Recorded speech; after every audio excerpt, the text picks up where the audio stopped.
Good evening, everybody, or day, or morning, or whatever you're listening to this. If you're listening on podcast version, those of you who are live with us in the evening, good evening. And my name is Ben Chase, and Big Gentle Ben on all the random social medias that you may be interested in. You know, there's probably a few that aren't invented that I've got the name already secured on. And I'm with my guy Robbie Baseball, and we're going to be talking about some of the rookies that are on major league rosters. And before we get started, want to encourage y'all to like, subscribe on our YouTube channel. Give us a nice rating on your podcatcher of choice if you could.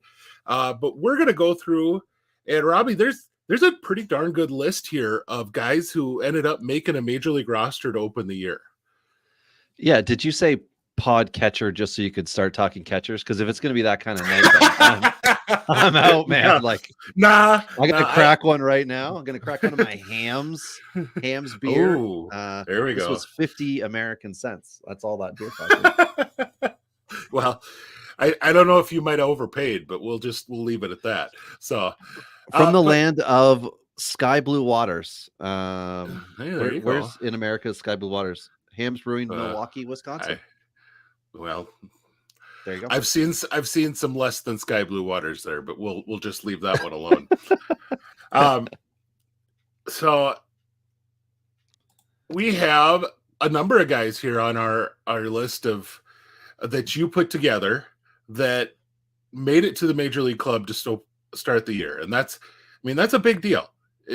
I think what we're seeing is the incentive, the rookie incentive come into play, and you're seeing a lot more of these guys from opening day. But I gotta say, we're going to get into it some more, but it surprises me that you're seeing a couple of prospects on here who are legit top 100, top 200 type of prospects that are up to be bench guys, which is kind of interesting, or to be platoon guys. They're not coming up with a definite role, which I think that's really interesting as we get into talking about this. But we're going to start with the American League East, and our fearless leader, Michael Govier, has given us some excellent graphics, so I'll pop that up here quick. But get us started here. I guess American League East, the first one to see, and this kind of goes right in what we were talking about. Colton Cowser is up with the Orioles, but he's not exactly starting every game. He's there, but that's impressive as it is. Yeah, and just so everyone knows, any of the names you'll hear tonight are fantasy baseball rookie eligible as of opening day. So they might have served more time on a roster, or they were hurt and whatever. That's why they're on the list. So this is fantasy specific. Ben and I were discussing that earlier as to the, if we wanted rookie of the year candidates. That's a different podcast. Tonight is looking at your rosters and seeing who would be a rookie. If you're in dynasty leagues, a lot of guys go on to firsts. They can go up and down your minors, whatever your league standings are. But typically in dynasty leagues, those kind of guys you don't want to bring up until they're actually playing if it affects your roster, meaning they can't go back down. MLB teams do the same thing. And as Ben led off with tonight, we're seeing somewhat of an opposite where the team might actually be trying to win games, which is neat. We can see that here with Baltimore, of course, Colton Cowser. We thought there was going to be a couple teams, I think, Ben. I thought there would be 3 or 4 rookies on that there aren't right now. Come mid-May, I'm sure that's going to happen. Baltimore is one of those teams. And Cowser being up is one of those, like, he fits their mold of a bench player. I mean, we're seeing Ramon Urias start, right? So they're not willing to just hand positions to young guys. They're going to have to earn it. So it's a, tip of the cap to Cowser for the fact that he's with the big league club, and good for him. So I guess what I'm interested in seeing is the first time you see a dip out of Santander, the first time you see a dip out of Mountcastle, the first time you see a dip out of any of these guys in their, Austin Hayes, any of these guys in their outfield, first base, DH mix. How quick is Heston Kjerstad up? Oh, yeah, that'll be interesting to see if that is the immediate follow-up, right? This is one, like, Cowser is going to maintain his role, and then Kjerstad is the starter. I like that. So, oh yeah, we're gonna get to this, but the apocalypse has happened, and part of it is the Pirates actually have a rookie pitcher that made their list. Not that rookie pitcher, but a rookie Yep. pitcher that made this list and is in their starting rotation. So, but let's continue on here with the AL East, and we're talking Boston. Boston had 4 of them on the list that you put together. And very obviously, the most impactful one for us in fantasy is going to be Ceddanne Rafaela. Yeah, definitely the most potential. Wilyer Abreu all off season long was found money in dynasty leagues. I know in 3 of my bigger leagues, he was one of the guys who wasn't drafted the previous offseason, which means as the year goes along and he gets a few at bats, doesn't exceed rookie limits, he's still available in your prospect draft the following offseason. And he was going in the top 50 in all of those because people thought he's going to get at bats. And then Fantrax posted, or that they're posting for him, stated that the manager talked about giving him at bats, which, you know, just that's candy to dynasty guys out there. It's like, oh, really? Opportunity? He's a lefty. I want that, you know, in my outfield. But Rafael is the guy, right? Like he's the one, everybody rostered him already because he was off-season hype 2 years ago, I believe. And yeah, it'll be interesting to see exactly how they play. Obviously, we haven't had enough games yet to know. But I mean, I'm not against this. I'm trying to think of who else. Like, there isn't anyone injured in Boston in that outfield that got these guys the position. Yeah, this is where they're going to be. These guys get to earn it and maintain, which is very exciting. You know, that Abreu is going to be kind of splitting some time with Tyler O'Neill, and you know, Mr. Opening Day. And one of the things that I noticed right away, and Justin Slayton can, you know, is another guy that we have on here out of their bullpen, was brought in for his major league debut in the extra innings with the bases loaded. Real nice situation. But the reason why the bases were loaded. Welcome to the show. Yeah. The reason the bases were loaded is because there was a nice single sent out to right field that Wilyer Abreu just let go right underneath his glove and all the way to the wall, which made it a tie ball game. So that already, I could tell you just from some Red Sox folks I know, they're really not so happy with Abreu at the moment. And believe it or not, fans are actually cheering to get more playing time for Tyler O'Neill. What a weird switch from last April in St. Louis to where we're at now with Tyler O'Neill. But it is what it is, I guess. Sorry, go ahead, Ben. I was say, so, well, then we move down, and our next one is to talk about really here is the Yankees.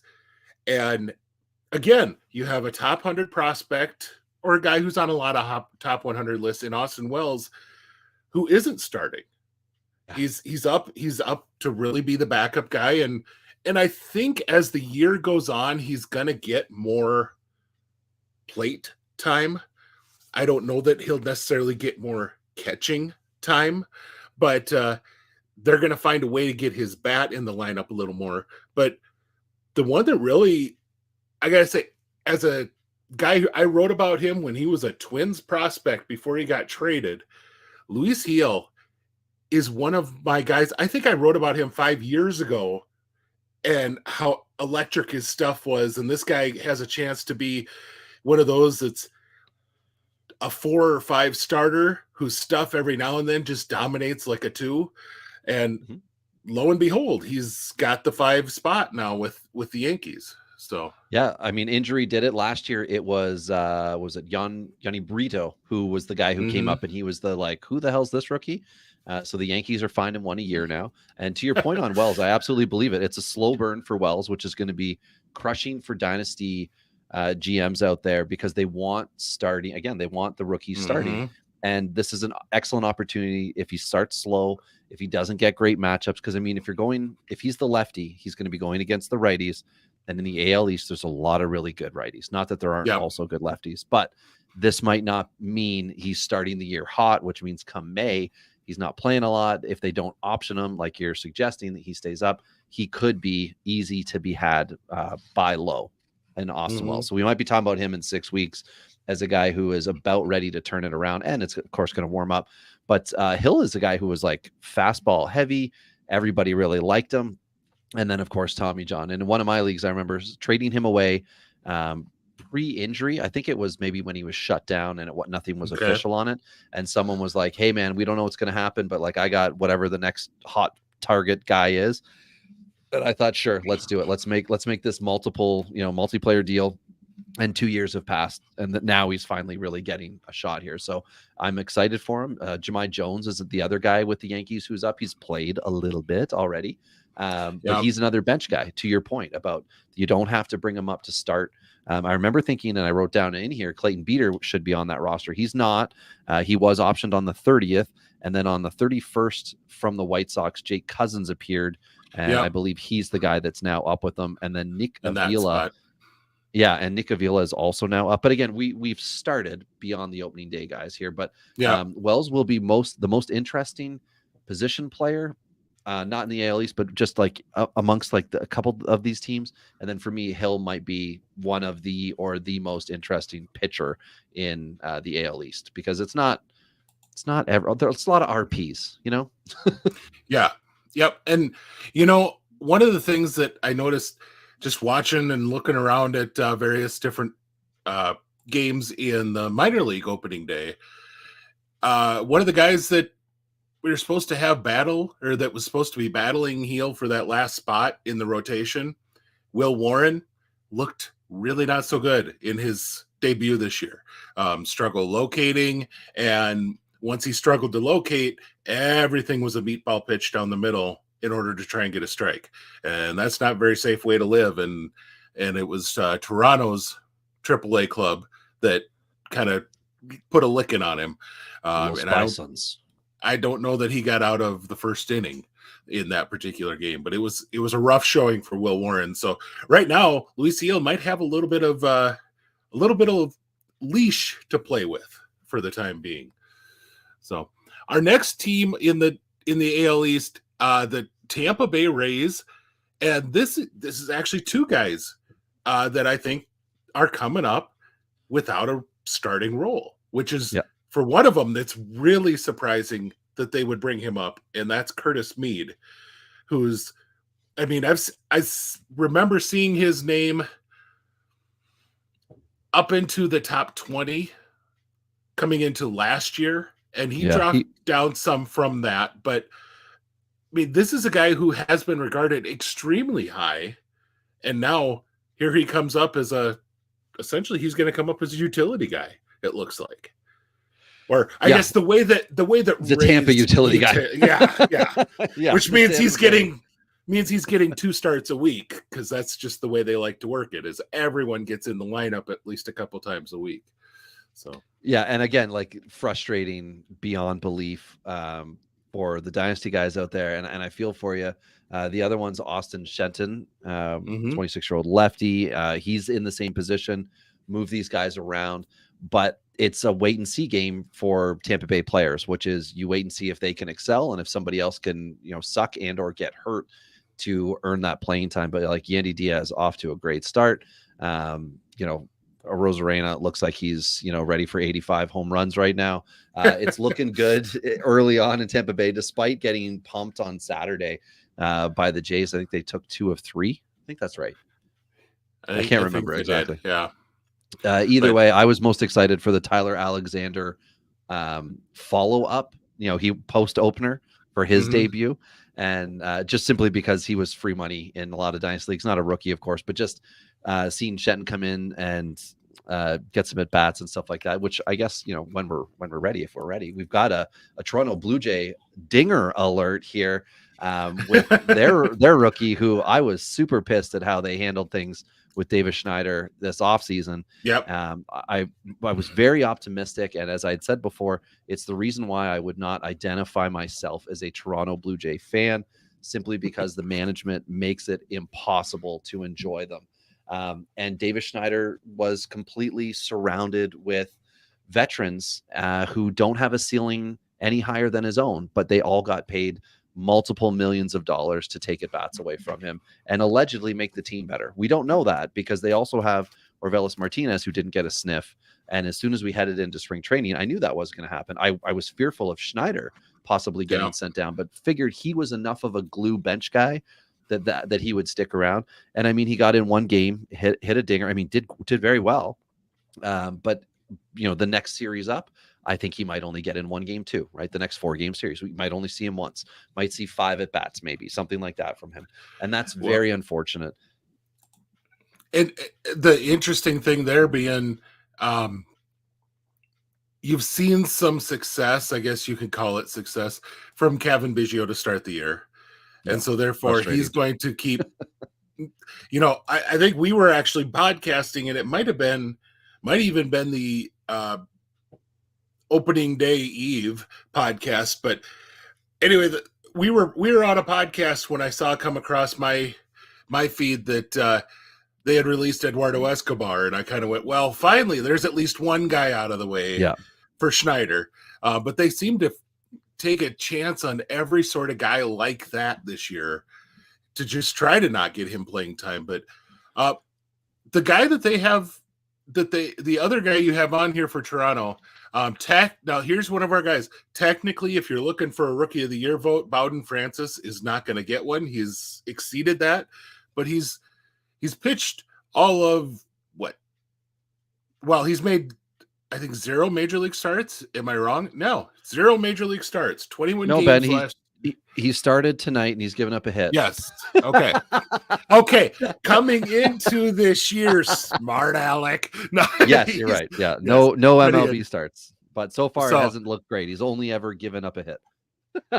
and he actually was quite good last year when he came up in that relief time. And I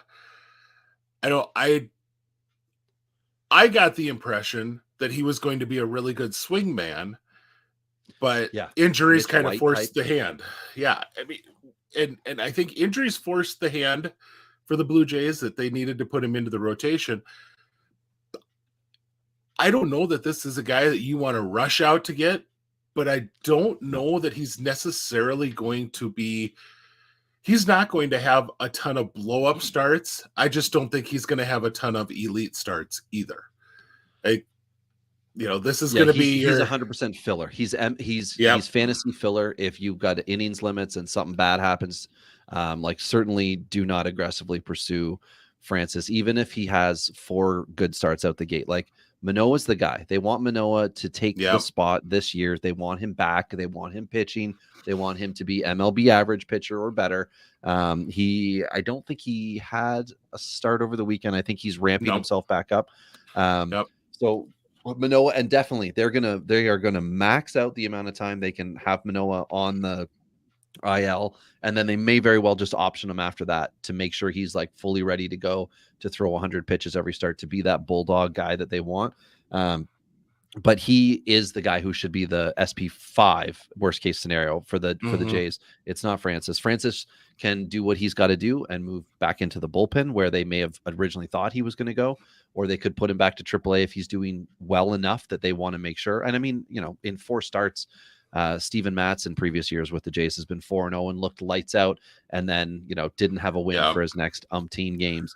So April can be deceiving to a lot of people out there. So regardless on Francis, just enjoy any success you get if you happen to have rostered him or drafted him as a first. He's found money, but he certainly isn't like some legit starter who I think should have 10 quality starts this year or anything like that. After watching Tiedemann in his opening minor league start, I think that they're going to want to have a guy like Francis around once Tiedemann gets that call, because I do not see him as a guy that they're going to trust for more than 2 times through the lineup, but very likely 5 innings. It felt, as soon as he got into some struggles in the second inning in that opening game in the minors, they had guys up in the bullpen.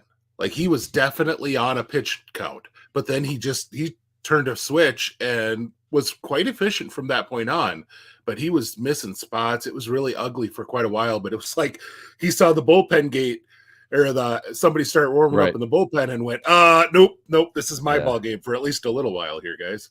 So yeah, and that's it. That's the East. They're not the most exciting, but they got names, right?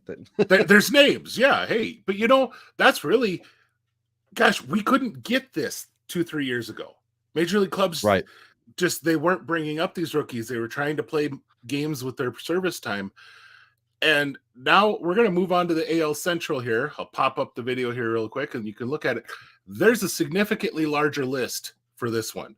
And about the worst club of all this is the defending champions of the AL Central, and that's the Twins, who have a couple of relievers that are probably back-end guys. In fact, I think I'd have to look again. I think Duarte may have already gotten optioned again. Here, I'll look. But I mean, that's the type of roster spot that Funderburk and Duarte have. Is they're likely the first guys going back down already, which nothing wrong with that. That's a life, if you can make that kind of money. So. I'm looking here. So, and this is like so we've got Austin Martin up, and Lewis is on the IL. And who was it that came up for him? But I think I think it was Martin. Was it Martin for him? Okay. Yeah. No, Duarte is still there, as is Funderburk. Okay. But again, 27-year-old lefty and as Duarte, 27-year-old righty. These are your bulk type guys. These are not your even hold guys. Like, this isn't anything fantasy relevant for us. Martin's great because everybody loved Martin the year he got drafted, and he was one of those like Nolan Gorman types for fantasy where all of a sudden he's the best guy available. And we have not seen any of that fun, exciting stuff from him. No, but here we go. No. Let's find out. Everybody gave up on Royce Lewis too. Yep. What I will say is Martin. I listen to the Twins podcast that they do every winter or every weekend, and they had Rocco Baldelli on this weekend, and he was talking about Austin Martin specifically, and really liked what he brings to the club as far as flexibility. And this was ahead of him going out to play center field that particular night, and was talking about how that's one thing that he allows for is he is a legit center fielder as far as his ability to just get at after balls. That's a huge thing to have for the Twins. I'm sure they would much rather have Royce Lewis, though. Exactly. They'd rather be seeing Willie Castro play that role instead of starting a couple of times a week. So that's just, it is what it is. So now I guess we'll we'll return back to the top alphabetically because it's nice and easy. Chicago White Sox. And they got a few. Oh, they got a host. They've got, but again, we're talking, and Nastrini right now Nick Nastrini is the one who I wanted to start with here, although he's probably not the one that's been most drafted. Let's just put it that way. But Nick Nastrini, he's down in the minors right now simply because of scheduling, because they don't need a fifth starter right away. Yeah. He's going to be legit. This is a guy that you want to roster. I think I think this is a guy that the Dodgers are going to regret that they lost down the road. Of course, the Dodgers just pump out more, so it doesn't really matter. But I mean, this is a guy that is going to be pretty darn solid. And so while it may say minors next to his designation in your fantasy league right now, he's on the roster. He's just right now they have room for extra relief pitchers, which so far they've needed. But I mean, except for that Crochet start. Come on now. Yeah. Well, and of all the starts this weekend, they're rolling out a whole bunch of guys that you think are just going to kind of crap through for, 6 innings, allow 5 runs, 6 innings, 2 walks and 3 strikeouts. Oh, no. And you're like, yeah, Crochet could be the one that they're going to really hope that they have a full bullpen for. No, he goes out and freaking dominates. So, quality start, lost 1. What the hell do we know? It was great. And Mike Clevenger did sign, I believe it's official now with the White Sox. So don't let that deter you because he didn't have a spring training. He would have been throwing, of course. But Nastrini still has that spot. The other guys on here, I can ramble off quickly. Corey Lee's the catcher, not starting catcher, but a catcher that should get some good time this year. They could be a 60-40 split even.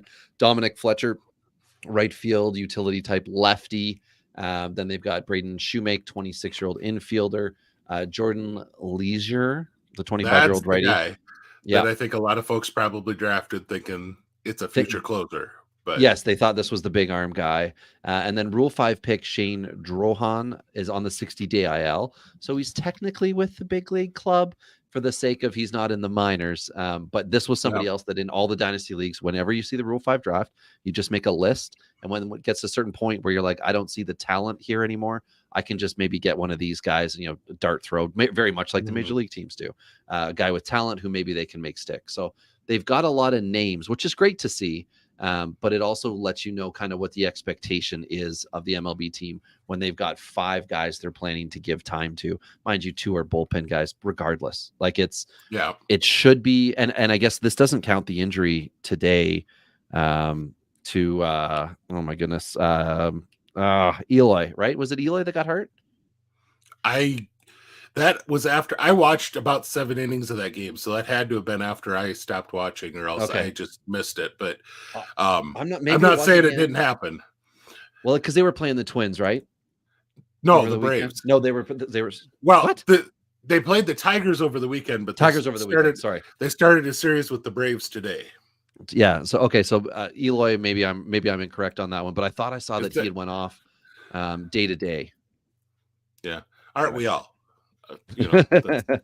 Yes. The Guardians, though, the Guardians have some positive people here. Rocchio, 23-year-old, 2 out of 3 so far. Good for him. But again, 9 spot here. And he is a switch hitter, but Arias got the start on Sunday, and Arias is going to get at bats, and that's going to be a frustrating thing for us all year long until somebody else goes down. David Fry, who's not technically an MLB rookie, but fantasy rookie he is. And he was one of those other guys who was scooped up in a lot of final rounds for prospect drafts. And I think he's hit a dinger this year, if I'm not mistaken. And then they've got some, right. I think they've got RPs. Hunter Gaddis, I think, is still a rookie. He may not have exceeded last year. Okay. Tim Herron and Cade Smith, Smith, I think, did he get a win over the weekend? Or am I confusing him? There's so much baseball for my brain to take in. Yeah, I completely agree. I'm asking me a lot of these things I'm probably not going to be sharp on just because you have minor league opening weekend and you have major league opening weekend. Sometimes I miss out on some of the detail stuff until I really take time to look into it. But yeah, I was even playing in a hockey tournament, and so I had a lot going on. Sports. This was big sports. Plus, I mean, it was Easter weekend. We all had different commitments, doing different things. But yeah, so Cleveland's outlook is very similar, right? So it's a couple RPs hanging out, and then the real guy. We got one guy that we're really hoping to see earn a spot and pave a way. And it might not be, doubles and triples, but if he's solid defensively, that's important to Cleveland. That's why Arias is there. Yep. Rocchio's got to earn the time at shortstop, and he's going to need to do it with either a hot bat or a combination of decent hitting and good fielding. Absolutely. And so that, speaking of, earning the spot, and now the big challenge, I think, for both these guys is going to be holding it. Detroit might have one of the better rookie classes with only 2 guys, with Parker Meadows and with Colt Keith. And, Colt Keith got the big contract coming into the year, and he's playing a position that he's not entirely familiar with. And of course, we know that I think the Tigers have signed every guy that can play second, third, and outfield that was available in your minor league free agency this year. As long as the Blue Jays didn't sign him first. Yeah, pretty much.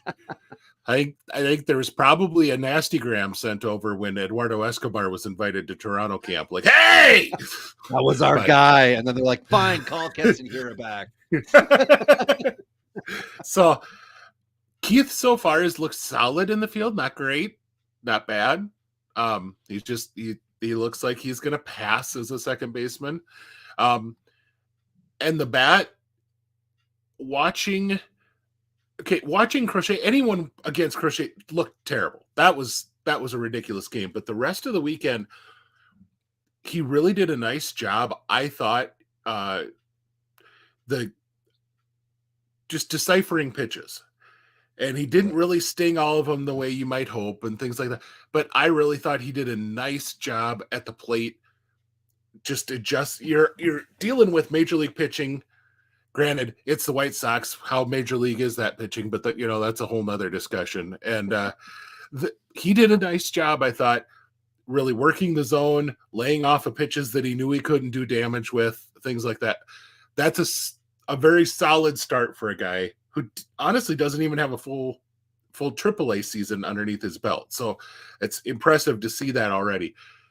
I think Meadows is going to be a guy that his defense is going to keep him up regardless. Yeah, we saw a highlight reel catch already from him over the weekend. And I mean, Govier would speak to this, and anyone who's in Southwestern Ontario, or I guess it would be Northern Michigan, not the UP. It is cold. It's cold in Detroit. Very much like Toronto, they've got the advantage of the dome, but in Detroit, you're just cold. And sometimes the bats are cold and the ball isn't, doing the thing you want it to do. So you like to see the team go on a West Coast or a Southern road trip early, and then they come back, in May and beyond. And that might be part of it, where Keith has a lot of learning to do just in how a major league team is going to operate and move you around and all those things that he's got to do. So there could be a learning curve that could last a couple of weeks with him. Not that we wouldn't all appreciate, home run, stolen base, etc. But they can't all be, walking around stealing bags and doing everything. Some of them really need to just take it in for a minute, take in that atmosphere they're in. And that might be what's going on, or what does go on, I should say, with Keith. But yeah, Meadows looks like he's got a spot. Like, I'm just trying to look here at the rest. Like, Cano does, as Govier mentioned on the Sunday night, looks like he does have a spot starting on this team, which means Andy Ibanez and Matt Vierling are the guys who are going to take time away from Meadows. And I don't think that's going to happen from a defensive standpoint. Like, you're going to give it to Meadows, and he's a lefty. So really, if he's struggling against lefties, that would be the time he's going to, be out. And it might not even be for the full game. It might just be till the starter's out. Same thing, I guess, could happen to him later in games too. If they don't think that defense is going to be needed, we might see him, instead of getting that fifth at bat, he'll be out after the fourth or something like that if a lefty comes up. The baseball things, right, where we get pissed at the managers for just not letting the guys take the at bats. Yep. Now, our final one in the AL Central, we've got the Kansas City Royals, who picked up a big win on Sunday over the Twins. I think it was 13-0 or something ridiculous. Yeah, that was a big one. I mean, it was the Brady Singer debut. We got 31 more of them to go.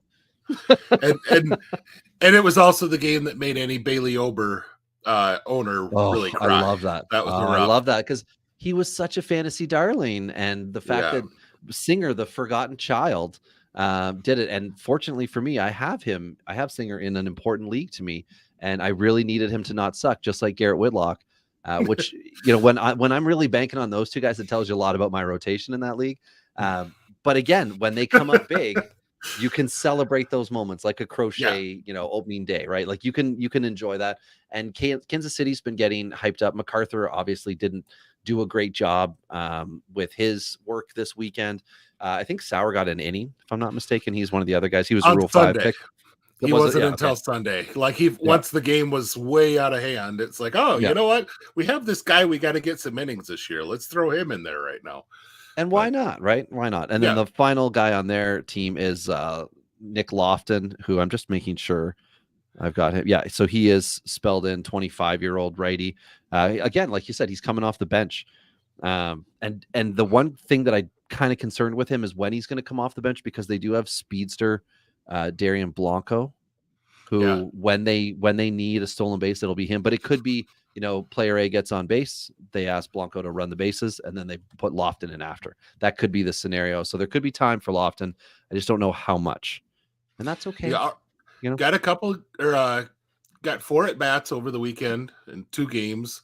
Didn't do anything with any of them, but he also didn't strike out. I mean, just 0 hits. He made all outs on all 4 of them, but hey, I would do much worse against Major League pitching, so I'm not going to, get on his case. So, Nelson Velasquez, not a rookie, but he did Velasquez things, which was get outs and get home runs. So, and he didn't. I don't think he played in the first 2 games, if I'm not mistaken. Okay. I don't think he played opening day maybe he did play opening day. Something happened.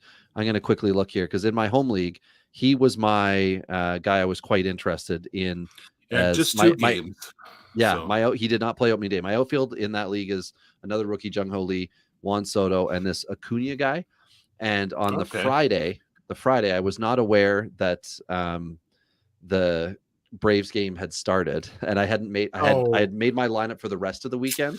And Yeah. Velasquez, who didn't play, was in, and Acuna, Oh, who man. went 2 for 4 with the home run, a stolen base. I was going to say, that was a nice ball game, too. That was a good game for Acuna. So I missed out on that. But that is just the love and hate, that relationship that we can have. And it was Sunday that Velasquez was 2 for 3 with a ding dong and a walk. With a dinger. Yep. Yeah. But anyway, that's KC.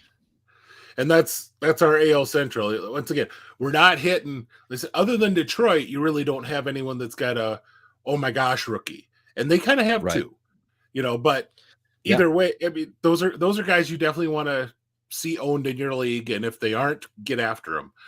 But AL West here, there are a few more guys that should be owned here. So we're going to start this up. Just a few, and really kind of, looks like we have Toronto on Texas. That's okay. That's okay. Okay. We'll figure it out. Or Seattle, I think, is who we're missing.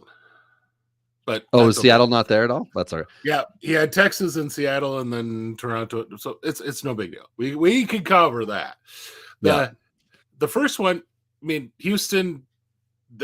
That's a veteran club. There's really not, I think you had Bennett Sosa.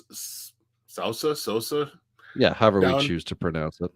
And lefty reliever that's probably their sixth guy out of the pen, their seventh guy out of the pen, is probably not going to see a whole lot of time. So I think he was optioned. He was optioned when the night I made this list. Okay.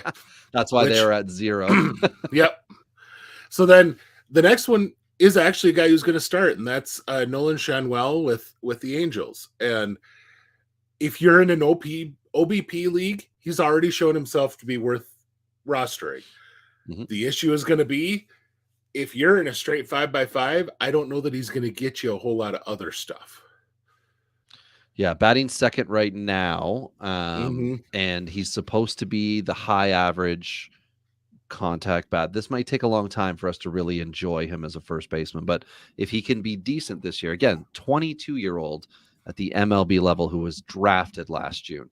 So this is overachiever central here, and the Angels putting a lot of trust in him, considering they did wipe out, not that it was because they had hefty competition, but they did wipe out Jared Walsh, who will never play MLB baseball again. Oh, wait, he's on the Rangers raking. Yeah.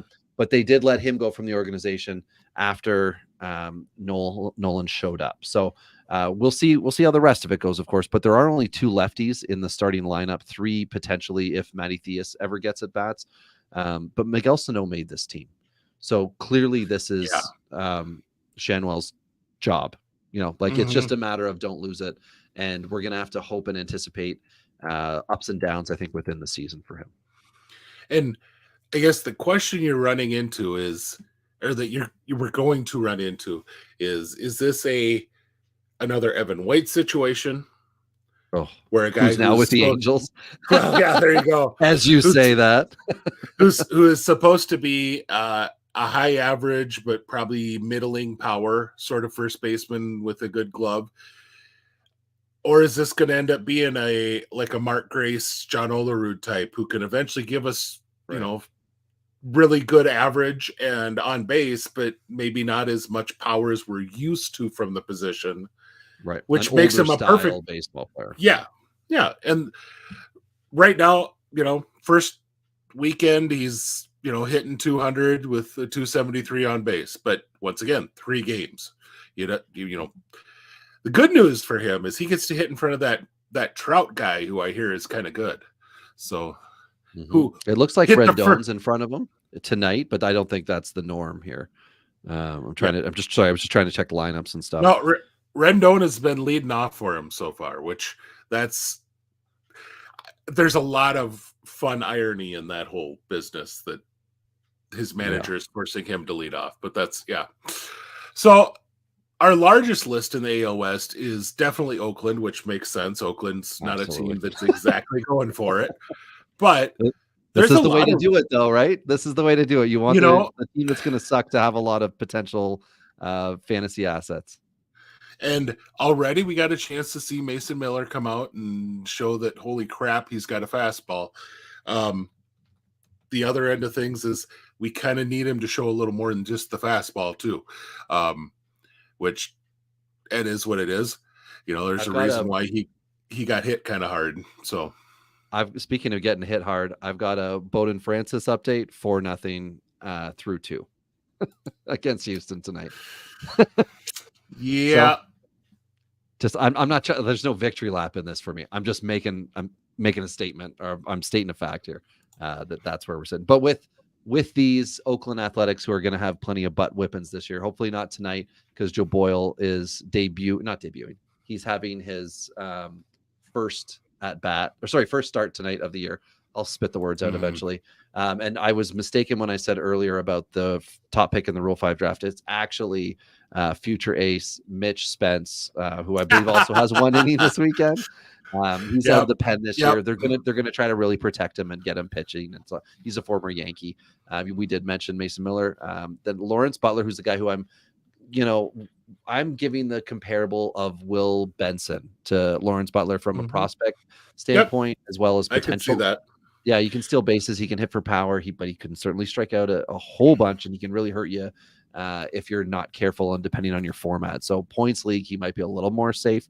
But again, this is a bench bat for your dynasty leagues, and you just want to see him get opportunities and ideally not squander them. We watched a couple of guys with the A's last year not be able to land a starting job when they were handed to them. Kevin Smith, talking to you, who's now with the Yankees.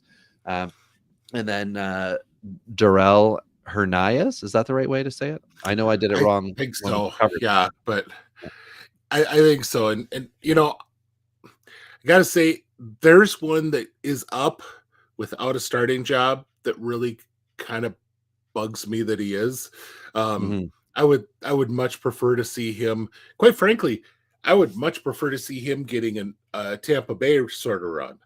Instead, I think he's been in 2 games with 2 at-bats. Yeah, you want these guys to play. Yeah, and that's 22-year-old in the show. Let him play. Yeah, it'd be fine if he's up and he's, that he's only going to get you 3 starts a week. I mean, as a fantasy owner or whatever. But for his own development, getting him at least, 3 starts a week, whether that's at shortstop, second, or third base, that would be great. But what do you do with that? I will say Butler is consistently won awards at the leagues that he's been a part of, essentially that were good guy awards. So, I mean, this is a guy that you want to cheer for because he's the type of guy that he loves the game. He works hard you want to see a guy like that succeed. So our next guy down, and you did add one in here that is new, that got called up because of an injury. Because we're such an up-to-date podcast that we go with it. We are hip and with it here at Palazzo, 2 L's, 2 Z's. We're gonna talk about another big pitcher from that 2020 draft class, but this is the big one that went to Seattle in Emerson Hancock. And yeah, he may not be a future ace, which, I think he was always miscast as that, but he's shown himself to be a guy who could be a pretty solid, 3-4 type of pitcher. And right now they need him to cover for Brian Wu. And if he can go out and he can give them 5 solid and maybe every now and then get it 6-7, that's all you're asking. Give me a quality start every time out. I couldn't care less if it's, 8 strikeouts and 1 walk, but give me a quality start every time out there. And I'd be awfully happy with the guy that's coming up to fill in that role. Yeah, absolutely. And that is what we could see. Like, it's nice to know that he is the next man up also. Because that means we should be able to see 15 plus starts. Obviously, nobody wants anybody to get hurt, but life is what it is. And pitchers, are always going off for something. The other guy that's fun to me, and, listening to DePoto on whatever the podcast is that the Mariners Root Sports does, he talked highly about Cody Bolton just because he throws it hard, and he was pretty excited about that, the fact that he's got him in the pen. And as he also said, it's not that they wanted and planned it out that way. But baseball happens, and that's where Bolton was on their depth chart. So he was able to come up, and he looks like he is next, to the last man or next to the long man.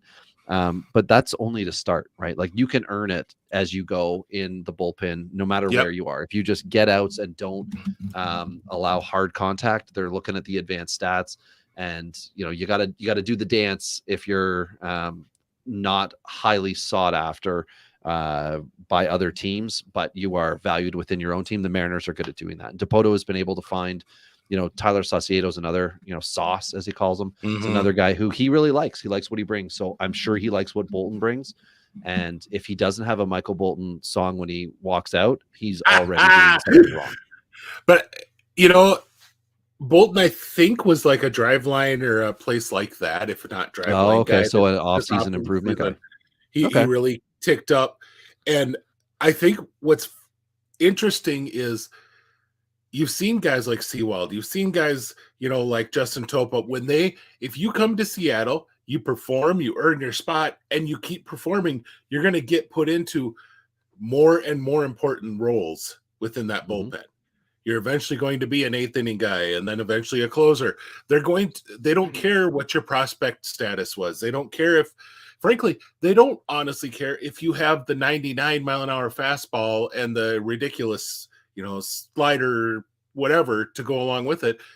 If you're getting outs consistently, that team has shown that they're willing to put you into a better role and in a more important role. And for us as fantasy owners, especially in those leagues that have holds, that could be important. Yeah, absolutely. So we're 45 in, and we're on our last, I will say we're on maybe the best team as far as talent is concerned. But our last team of the American League, and that is Texas. And they have 2 outfielders that have a legit claim as the top candidate for the Rookie of the Year this year right now. And that is Evan Carter and Wyatt Langford. Other guys that come up might have some say in that, but so Ben, you would say that both of those guys have Riz? Something like that. Both are equipped with Riz. Carter, 21, lefty with a World Series ring, and Langford, a top pick in last year's draft. Playing, where's he in the lineup? He's in the second half, and Evan Carter's been batting in the top 3. So good for him. The other guy to mention quickly, because he'll probably be the best of all 3, is relief pitcher Jacob Latz, a 27-year-old lefty. We got to do the things. We got the deep dynasty love out there. Latz is one of only 2 lefties in the pen. So if Brock Burke has an injury, all of a sudden Latz could find himself in interesting hold potential things. He just turned 28. I said 27. And let's just hope that he never ends up with an injury in the body part that he's named after, because that would be really awkward. I'm just sorry, that's really bad. No. I mean, we're all trying. Evan Carter got 0 hits. Over the weekend. He's a bust. Kid's a bust. Nobody ever liked him. He is leading the majors in walks. He has 5 walks already, 1 strikeout. One of the things that I've been watching is, as the postseason went on, Carter had a little bit of an issue with the outside low breaking pitch, that he was willing to swing through it, and they started to really exploit that with him when they could along the way.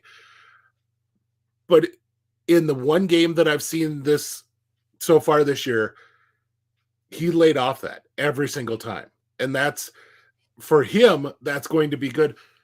From what I remember, they were talking, one of the outs as I was watching, it was well over 100-mile-an-hour out. So, he's still hitting the ball hard. And remember, for Evan Carter, I compared him very, strongly to a guy like, Carl Crawford. I think people undersell how fast Evan Carter is. And once he gets on base, he's going to be able to do a lot of damage with his feet. And we're just not, I don't think folks are projecting that, because he didn't show a ton of that last year. Right. So do you think that maybe Texas has coached him a little bit as far as like, watch your strike zone, learn your strike zone? Well, and quite frankly, Not like it's to the just a matter of Kevin Biggio level, but just like like not watch every pitch go by you in your rookie season, but just more like let's be a little more selective with how we swing. Kind of like we saw the Dodgers do, but not have success with Miguel Vargas last year.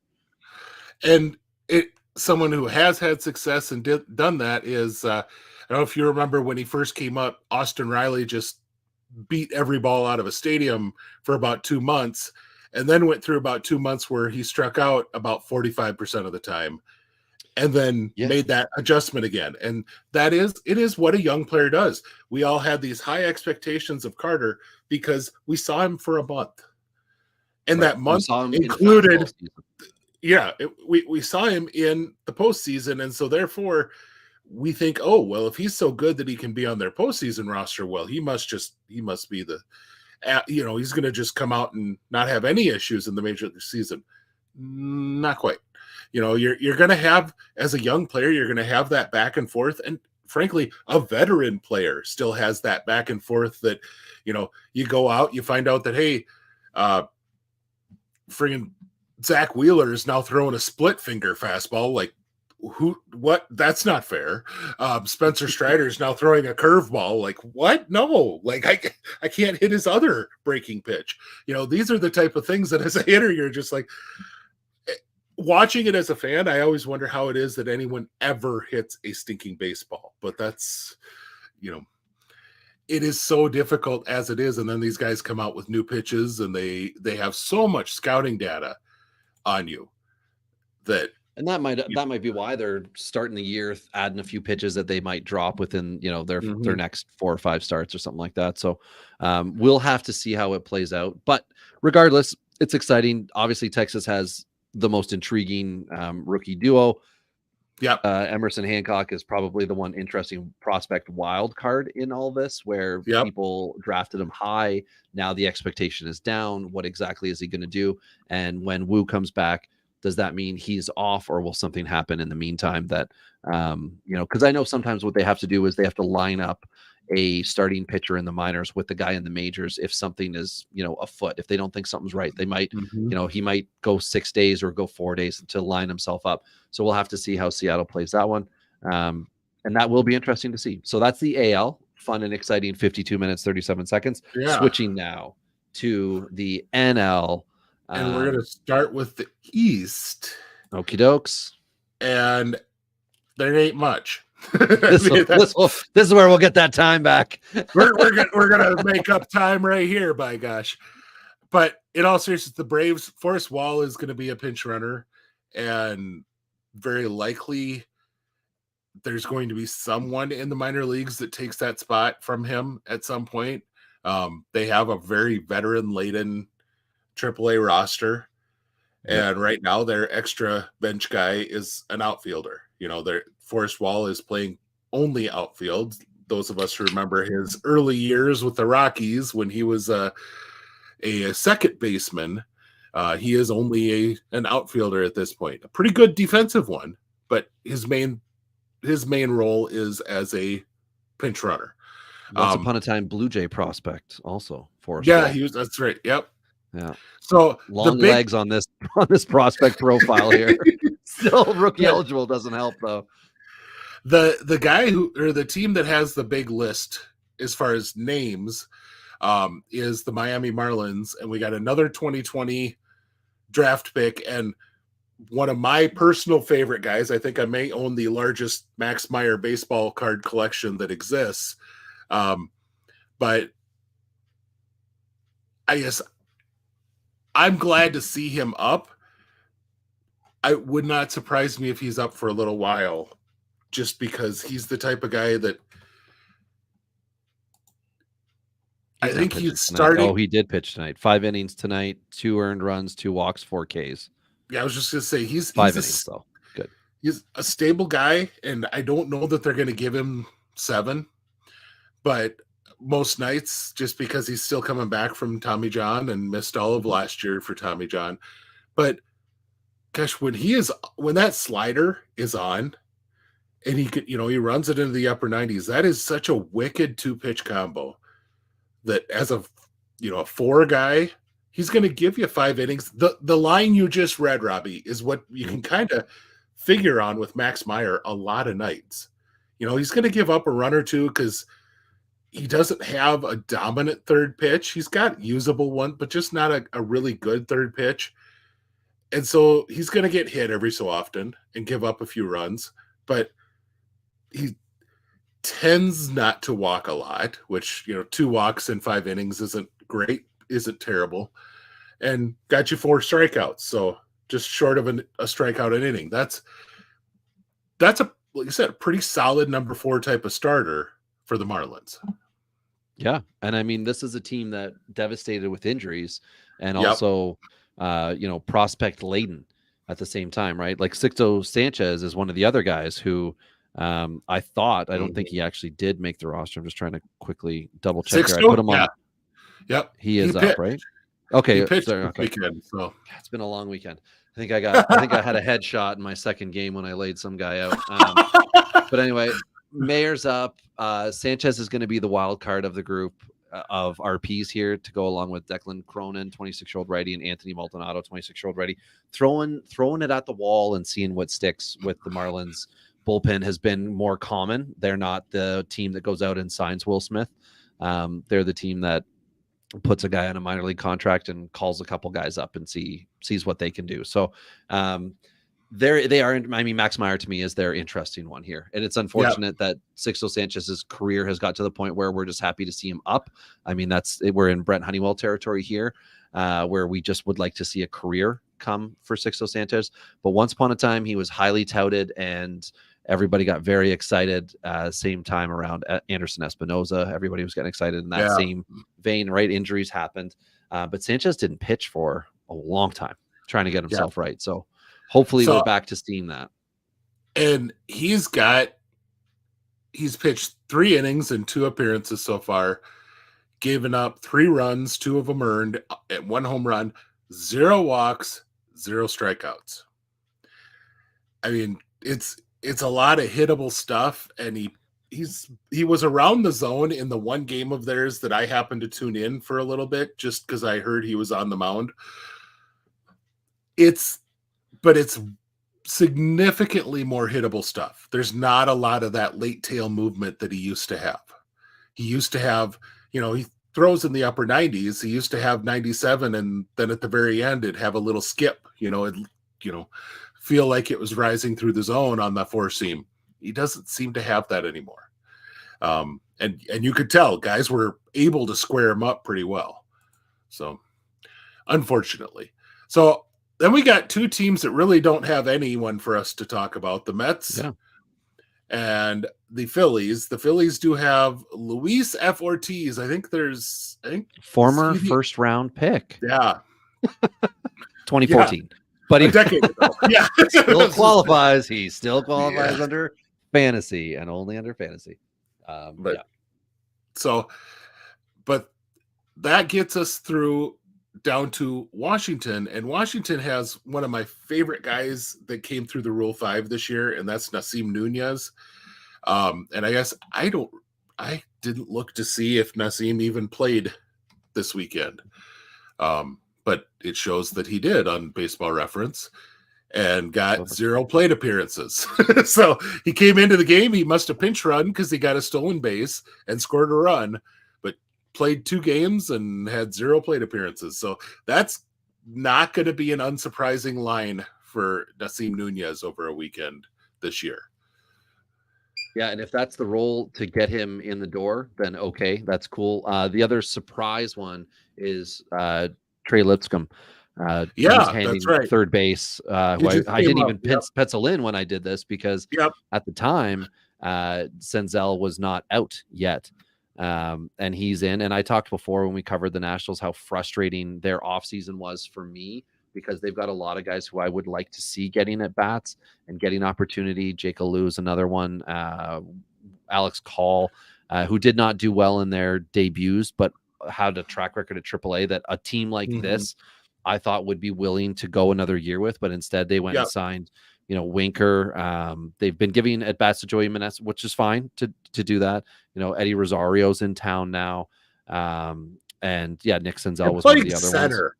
Why Joey is Eddie Gallo. Yes. Rosario playing center field? Good Yeah. Lord. It's sad to look at this. But Lincecum's batting ninth. He's kind of, Yep. hidden away. Luis Garcia's in Had a front of nice him, which game isn't the other ideal. night, too. Yeah, he's been fine out of the gate, and that's good. It's clearly not, I think, what the Nationals want. But they do have an interesting 1-2-3 with Abrams, Lane Thomas, and Jesse Winker, who everyone is going to quietly be excited about. I think this coming Sunday for waiver wire, because last week was Mitch Haniger, so this week it'll be like, hey, Jesse Winker's playing well. But in some of my leagues, he has DH only eligibility, so I'm waiting on him in one league to get a position, and he's been playing left field, which is excellent because just get outfield eligibility, and then you can, move the guy around a little bit more. But from a rookie standpoint here, it would also have been cool to see, 2 or 3 weeks worth of Alex Call opportunity before you kind of close the door on him, because he had a really good spring. But I understand you don't want to let Winker walk when he agreed to a minor league deal, so he's not making much money. But Nunez, Lincecum, and then relief pitcher Robert Garcia, lefty. Again, this is not, he's been on rosters for a while, but he's still technically rookie eligible. So they have an interesting trio, not overly exciting with Garcia. Yeah. We had a question asked that involves 2 guys from the division we're going to go to next year, the NL Central. I don't think we even mentioned Encarnacion Strand, simply because he got plenty of at-bats last year, so we don't have them on here. But yeah, he's not technically a rookie. Well, he's not actually a rookie. How about you give a little bit of what you think we might see with him as I bring up this fun little video for us to all look at and enjoy, for those of you on the YouTube. But what do you think, Robbie? Encarnacion Strand is, we're now missing McLean. We've got injuries, and Marte decided he wanted to try and take some horse tranquilizer. And so we got, we got juicers, and we got guys that are hurt. And so suddenly that overfull infield has plenty of playing time for CES, as everyone knows him. Yeah, hot start to the year, 1 for 13, headed into play tonight with that decimal 0.77 average. But we don't care what happens the first series of the year. My concern with CES is more that there are a lot of guys up with the team, and whenever this happens, we were excited to see them all last year, right? That core of rookies that came up over the course of 2023. I just don't know, kind of like cases with the Red Sox. I don't know how well it's all going to work and stick with Strand. It's just like my own personal feeling that people got really excited for him, but he hadn't had the track record that I wanted to see from him developing up, because I was watching other guys and he was just kind of around, but he was getting hyped up. And I can't remember what the trade was. Was he a Minnesota farmhand that came over? Was that where Strand was from? Yep. And I don't remember trade or something like that. I don't remember if he was Sonny Gray or if he was Molly. Molly. Right. Yeah. So, he was a good arm trade. He was one. And anyway, so for myself, I'm very patient on this. I don't have any shares of him anywhere, and I'm just kind of gonna watch and see what happens with him. So I haven't advised anyone to go out and get him. I just don't know that we're going to see breakout star here, but I know some people are really high on him. Ty, who I did dingers with, was all over him last year, and I can see that in our home league at some point he drafted him and or kept him. And I hope he's had him in the starting lineup for that 1 for 13 start, because that would be great. But anyway, for myself, I'm not excited for him, but that doesn't mean he's not a good player, because Cincinnati doesn't actually have any rookies on their roster. That's an interesting point, because as I believe, are they're the young, right? Youngest team on average in the majors, but yet here they go. They're coming out with 0 rookies on their roster, which that's interesting. In large part, I believe, because they had signed some veteran pitchers, and so guys like Connor Phillips aren't getting an opportunity at the back end of the rotation. That's really where there might have been room for a rookie on that team. But you really don't see where anybody would fit in tremendously well at this point. Yeah, there's no gaping hole. Really, with the Candelario signing, that created more questions. And then with Votto just not signing, but maybe coming back and not, that left everybody thinking, oh, there's a lot of, it's crowded.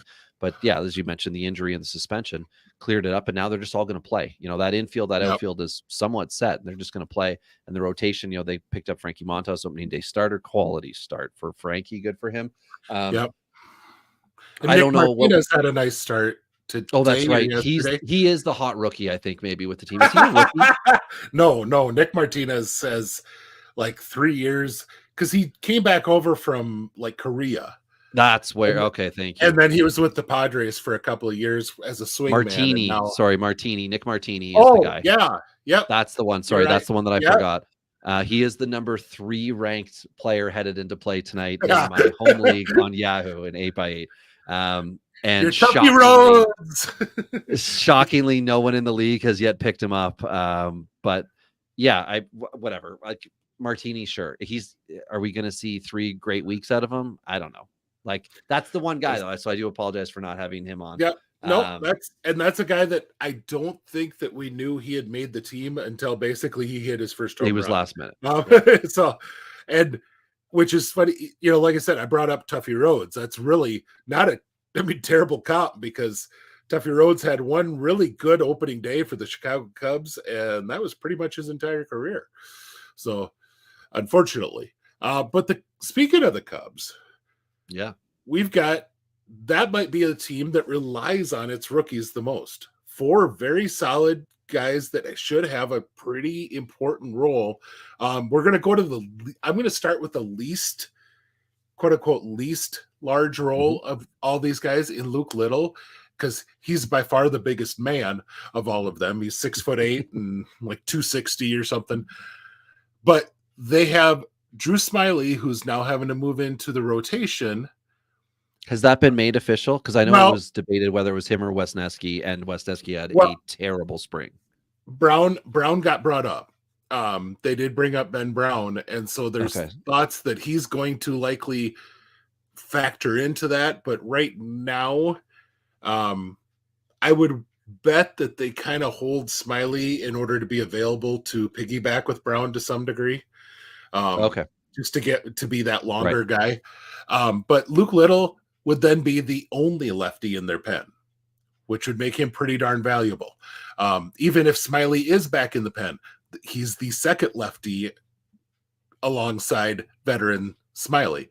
So I'm not saying that this is your setup guy by any means, but he's going to have a pretty important role for a team that expects to start or to compete all year this year.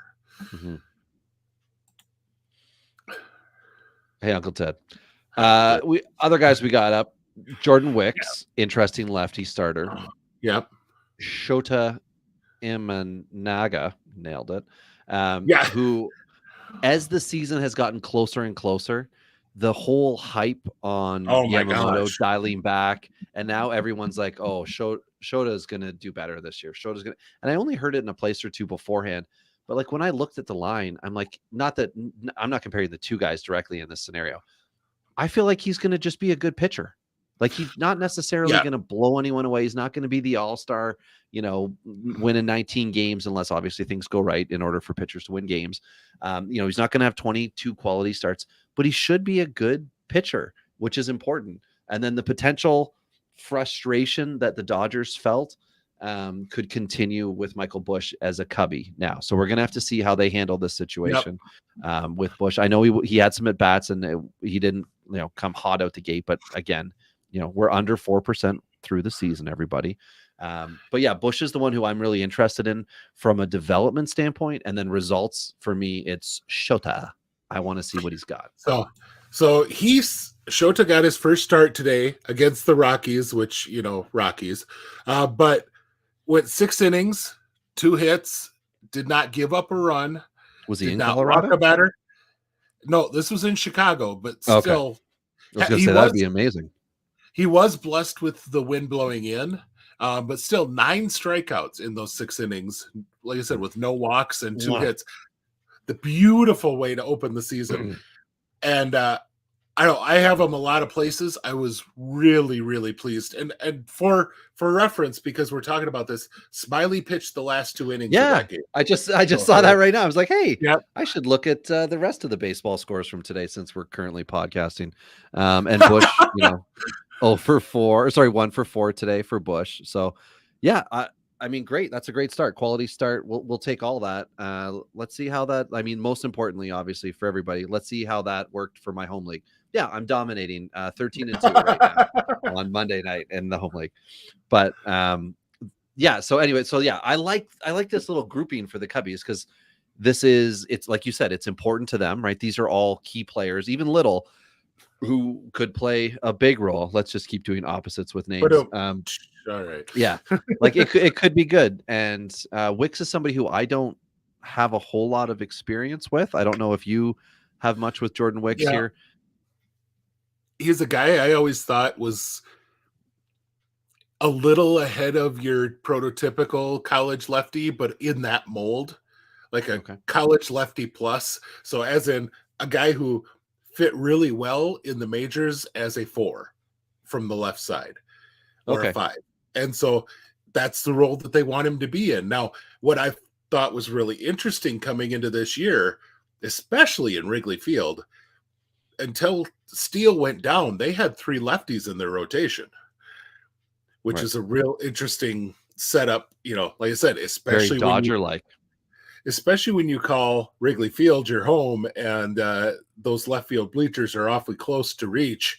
That was a very interesting things to start off the season with 3 lefties, but injuries are injuries. It's a bummer, but maybe the most exciting rookie start of the weekend was the guy who's now getting compared to Ronald Acuna Jr.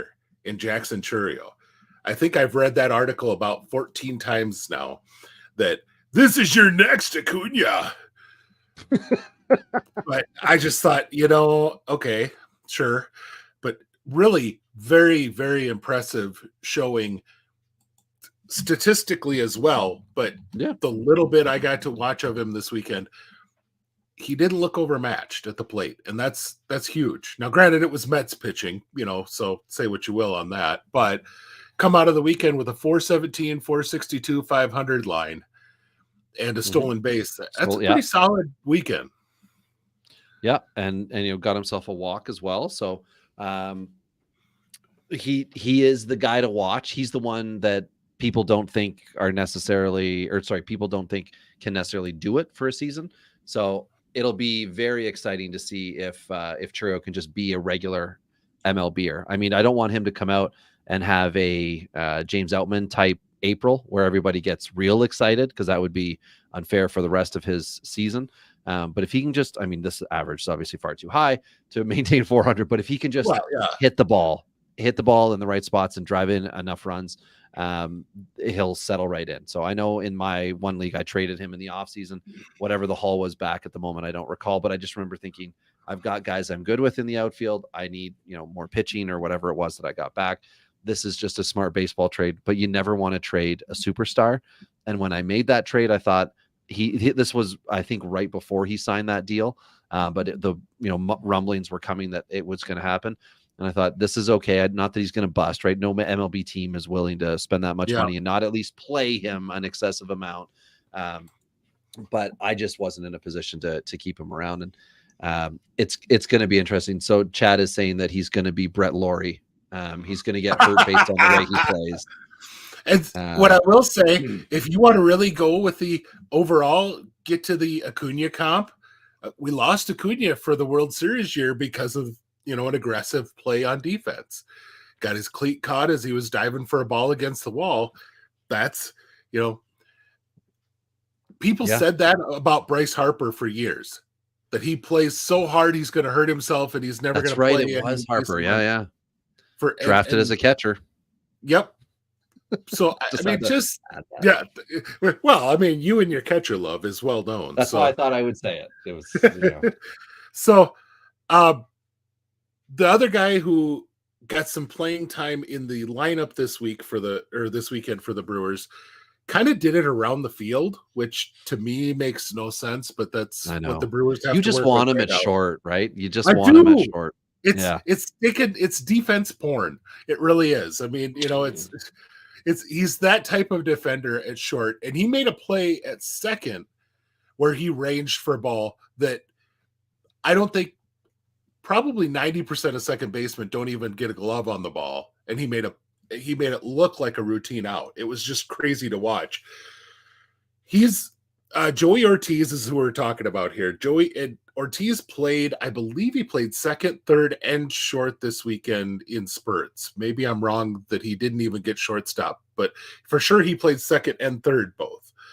So it's interesting. They still have a veteran in Willie Adames, who's, former All-Star. They're going to kind of defer to him a little bit at shortstop, but you kind of wonder, they're giving Ortiz enough runs to start that maybe if they can find a taker for Adames as they get towards the trade deadline, that Ortiz is going to be the guy that sticks. I mean, they're benching Bryce Terang, who's a guy that they drafted and developed.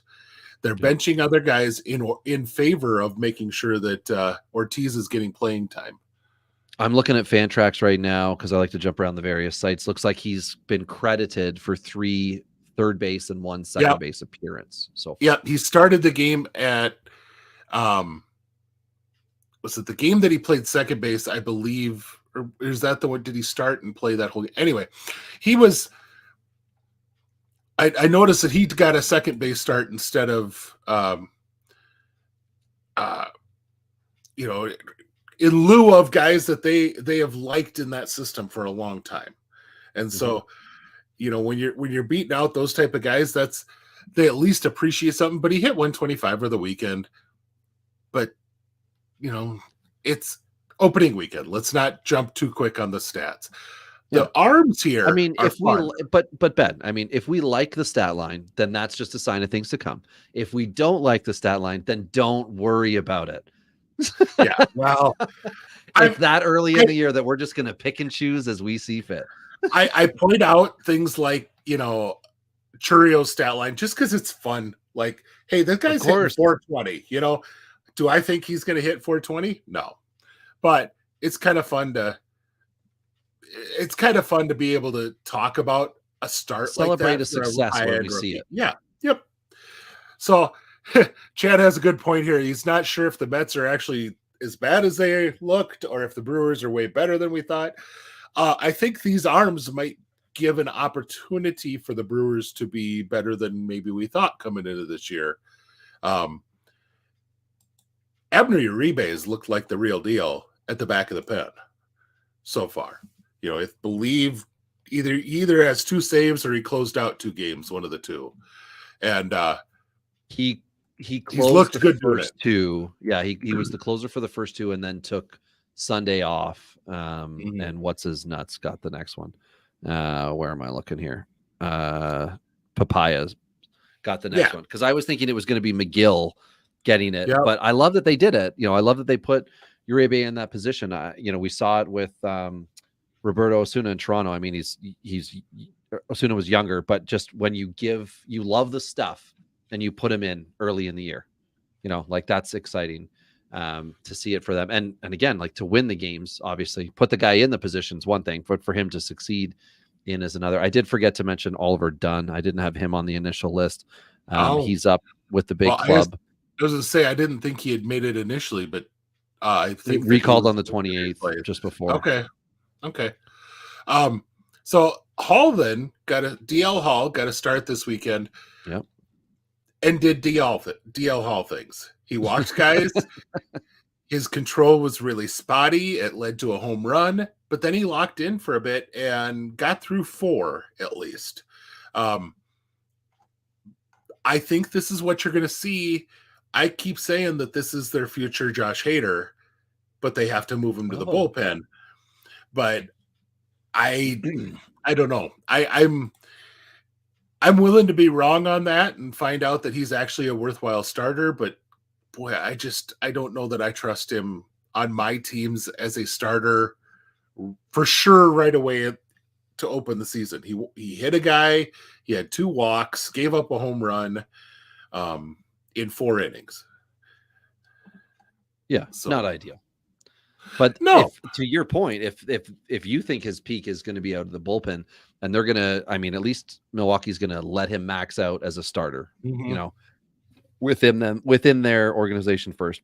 Brian Hudson is another lefty, almost 27-year-old, who they acquired in January from the Dodgers, and he is at the back of the bullpen. He is in the garbage time of the bullpen, I guess. Yeah. Is the right spot to say. We just don't know a defined role for him. Do we have any centrals left? Oh, we do. We've got one that's fun and exciting. We've got Pittsburgh, so we've got Hunter Stratton. But Pittsburgh is, I gotta say, Pittsburgh is one of my favorites. Has one of my favorite guys, and one that we were asked about with Jared Jones. Yeah. And Jared is, I'm really excited to see that the Pirates are willing to push a guy into the rotation like this. But I almost wonder, after watching what they did in Indianapolis this weekend, if this wasn't kind of like, well, we're going to have trouble putting together or forcing anyone out of the Indianapolis rotation. So we may need to actually push one of them up to the majors, which is backwards thinking, but it is. I mean, their Indianapolis rotation looked really good over the weekend, but pushing Jones up, this is some of the most electric stuff you'll see out of a prospect. Yeah. I mean, he looked good in the season debut for him. Mm-hmm. He was a waiver wire darling last night. I feel like somebody spent over $250 in my TGFBI league on him. I mean, just give up 25% right away, like straight out the gate. Put yourself in a pit for a rookie. They always pay off for the whole year, but we'll have to see exactly what he can do from a fantasy standpoint for any of the deep league dynasties out there, whatever, 16, 20 teams and up. You are 100% excited that Pittsburgh did this. They've done it once before in previous seasons, and it was with the guy who now everybody that has him in Dynasty is insanely frustrated in Rosemary Contreras, because he was like the up and out of nowhere post-Yankee trade. He was Jameson Taillon trade with the Yankees. Mm-hmm. This was the guy that got hyped out of that trade, and then he came up when he was young and everyone was jacked, and then I feel like he hasn't had the stat line that's helped, but he also hasn't been consistently given opportunity within the organization. Yeah. So not that we're going to see that with Jones, but like you said, if there's a plan with the rest of the guys, they may have felt like Jones is ready to graduate and we're going to work with these other guys. And Eric Lauer, I think, is also in the AAA rotation. And I appreciate if that's the case, I appreciate the fact that they were not willing, because I know he signed a minor league deal, but the fact that they were not willing to put him on the roster, because he wouldn't have been on the 40-man in the first place. Yep. Says that like they're doing the right thing with Jones here. He was already on, put him up and play him. I like that. And then what is it? Alika Williams? Alika Williams, yeah. Alika Williams, yeah. He played. And I don't know what else to say. And Ryder Ryan, I think these are, Alika's back of the bench or bottom of the bench, and Ryder's the very end of the bullpen. They're both guys, good for them. Yeah. They made the Major League Club.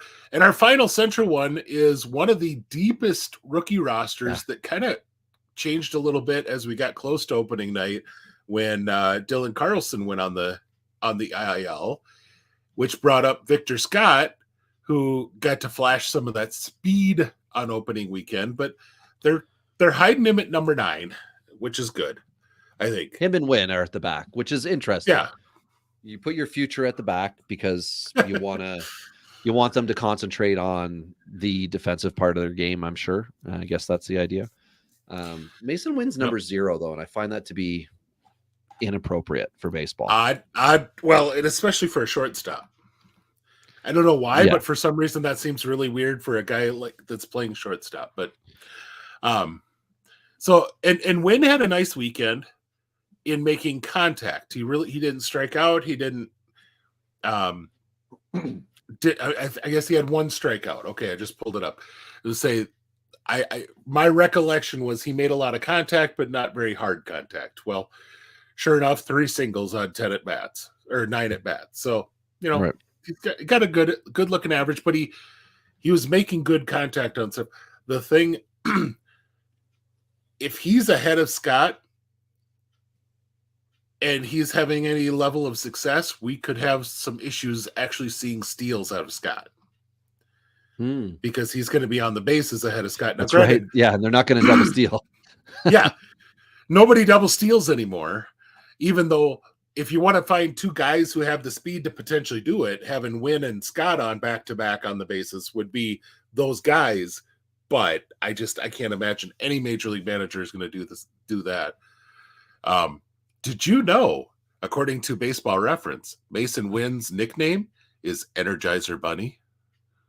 No, I did not. They wouldn't be able to put that on the back of Jersey Players Weekend, though. I bet you got some copyright infringement on that.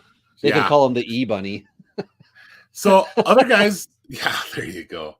Other guys we're talking about here. And for those of you who care about women's college basketball, it just went final that Iowa beat LSU in the rematch of last year's championship game. And Caitlin Clark had 41 points. So there we go. Okay. Your women's basketball update is over. I haven't even talked trucks, and you're talking women's college basketball. My goodness. It's March Madness, and quite frankly, she set a record for the most points ever for guy or girl in a season. That's pretty impressive. Newsworthy. All right. There we go. Sarah Sanchez on the Bozo Fest on opening night eve talked about how Ivan Herrera could be someone to pay attention to. And what I mentioned is, he's got kind of like a Miguel Olivo to him, that he's got plenty of power. I don't trust his average to be consistent. I don't trust him to be a consistent contact guy. But with that team, they're going to probably want to push out Wilson Contreras early and give him plenty of run. But I have a feeling they're going to make sure his bat stays in the lineup. And that might mean he plays some DH, which could give Ivan Herrera some extra run at catcher. That'd be interesting, because Herrera's been a rookie or a prospect of note for 4 years now. Yep. He was the youngest player in the fall league, whatever year it was, 2019, probably. And since then, everyone's just been waiting for him to take over for Molina. And we're still waiting. But now Molina's name is changed to Contreras. So is this finally the year? We'll see. Michael Ciani, the 24-year-old lefty outfielder, is just a guy, plug and play guy. We don't know if the Cardinals have special magic in him yet. And then they got a couple RPs. Riley O'Brien, the 29-year-old technical rookie, and then Ryan Fernandez, a 25-year-old righty. They're on the squad, and that's about all we really need to say about those particular fellas.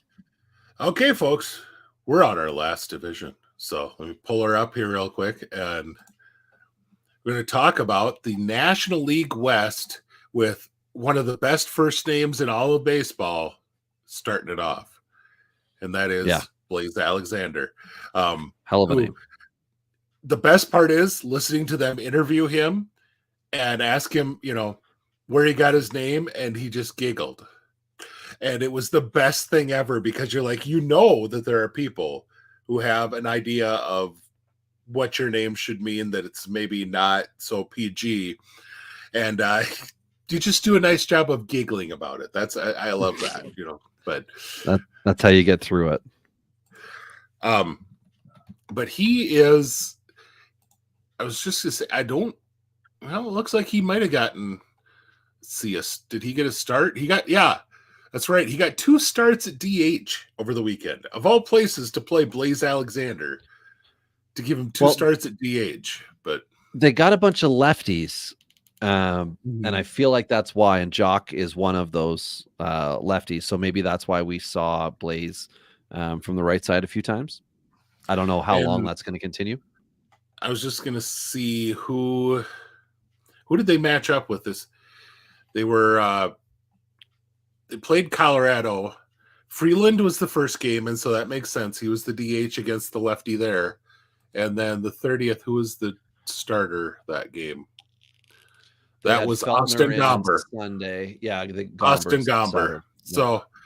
So you had two left. Yep, it's exactly it. It's because he's right-handed, and so he got the start against the lefty starter. Which, hey, if that's what his role is, that's going to be an okay role for him, and he can play a little shortstop too. He came in and spelled shortstop for him one game. But he's a bench guy. I don't know that you need to worry about him for fantasy. Yeah, and we've waited for a long time to see Alexander up, and if this is his role, okay, no problem. Not impactful. Bryce Jarvis was once upon a time should be impactful, and he's long man out of the bullpen right now. So that's where we are. That's the state of play for them, and defending World Series champs. They know what they're doing. So shouldn't say champs. Defending World Series team. Not champs. Defending National League champs. There we go. Thank you. Yeah. They can sort themselves out. So then we kind of have same situation in with the Rockies, just like we talked about with although we talked about this with the last two guys with the Cardinals, but I think this is maybe a little more relevant. The Anthony Molina and Victor Vodnik, I could see getting more important time in the bullpen as the season goes on, but right now they're bottom of the barrel just sort of looking guys for innings. And I would say he's a former Braves guy. Victor Vodnik has got to be a name from like a Die Hard movie. I mean, just such a great villain name. So I love it. So the Dodgers have some arms, at least for us here. Last year, we were talking about Vargas. We were talking about Outman. We were talking about a few guys that were rookies in the everyday lineup. This year, we've got two in the starting rotation for the team with the biggest payroll in all of the game. Not something you always see is, two rookies in the rotation like that. Mind you, one of those rookies is making like what, $30 million. Yeah, this is true. 30,000 a pitch, maybe. Yeah, true story. But and it had a much better second start. Yamamoto struggled over in Korea, had a significantly better second start, which it's kind of what anyone who has watched him pitch would have told you. Yeah, what he did in Korea wasn't normal pitching for him, and he went out and had a really nice second start. So hopefully, if you're in a league that had somebody who just bailed on him completely, you were waiting and grabbed him after he went 5 scoreless against the Cardinals and struck out 5. So, yeah, no one in my home league I traded for that spot took him. And then the 3rd overall pick, the guy took Wyatt Langford. And I had the 5th overall pick as well. And I thought I was going to get Langford at 5. And as soon as that happened, the next guy up took Volpe.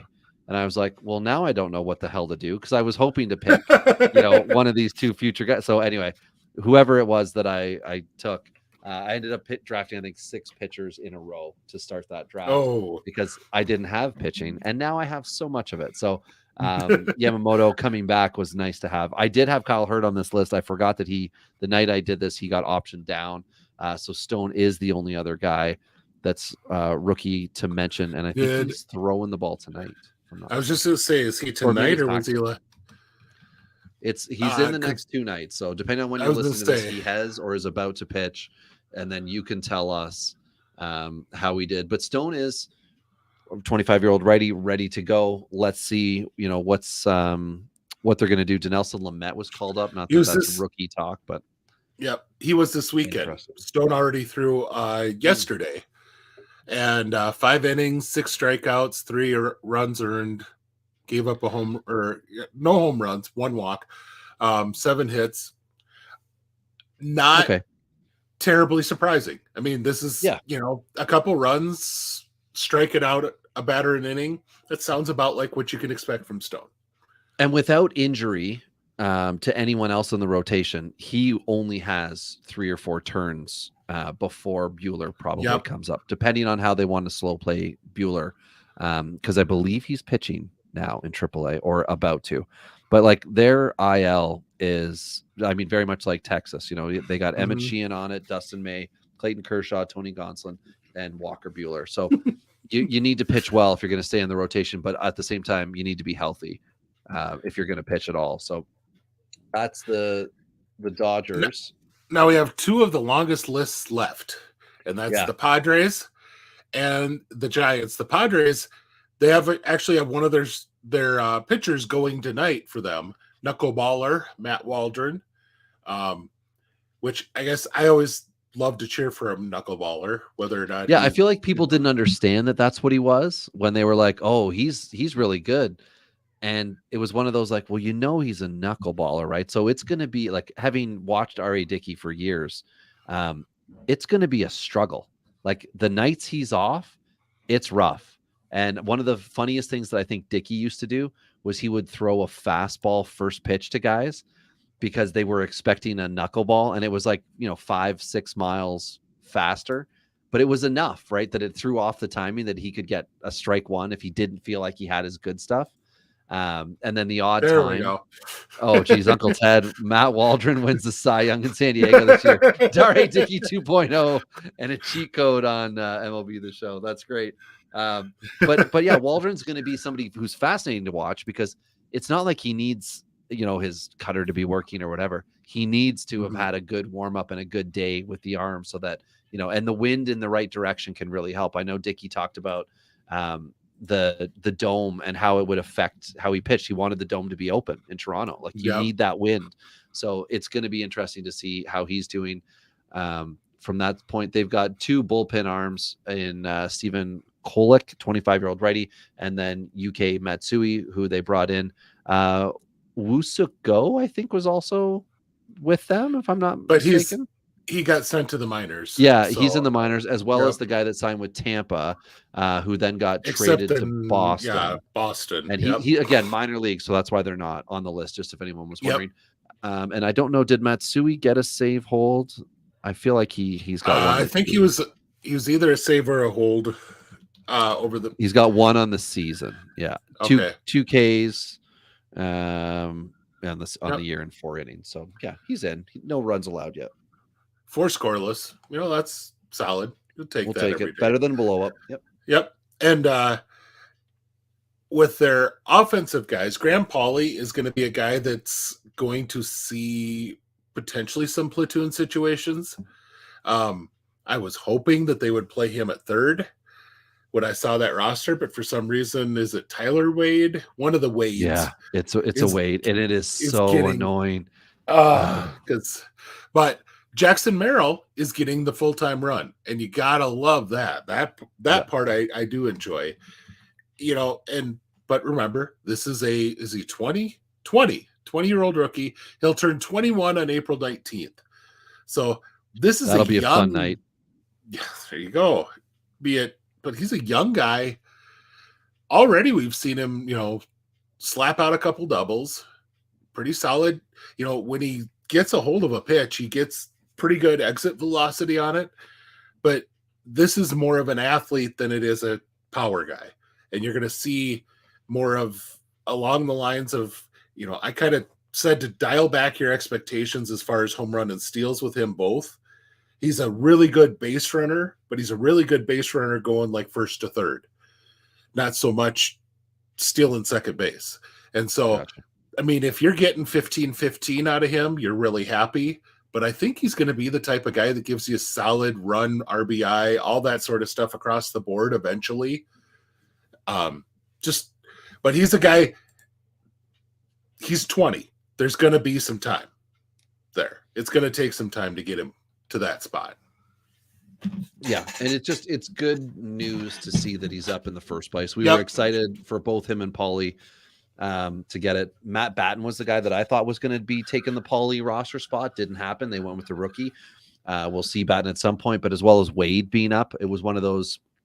San Diego's kind of throwing some guys to the Wolves who may or may not be major leaguers. Well, no, they decided 2 rookies. Here you go. So that could be good for all 4 of them, the guys who got sent down, and then for Paulie and Merrill to be up and getting MLB experience right now.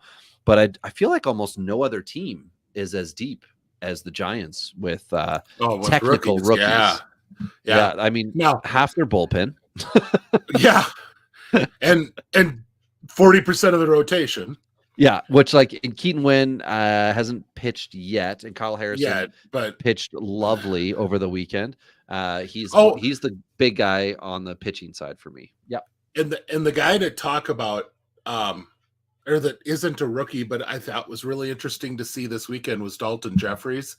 Did not have such a great start, but if you watch the game, you saw the emotion he had to finally get back to the majors. This is a guy that struggled a ton with injuries since getting his first debut with the Oakland A's. And there was a time when he was considered to be a next big starter sort of type of player, and hasn't had a chance to do it yet because of injury. So not a rookie, but he's one that could figure into that rotation at some point too, depending on injuries. Harrison, I love. Look solid over the weekend. Yeah. You look to see a start like that. Yep. Bullpen guys, I don't know that the one that I like there that's interesting to me is Landon Rupp. I think that's a guy who could give you some solid numbers. If you're someone who likes, and I'm not talking necessarily holds. Right. We're not at that point with him yet. Yeah. But I think he's going to be a guy that gives you some good ratios and strikeout numbers as a middle reliever type. So, and he'll give points leagues. He could be a value in points leagues in that sense.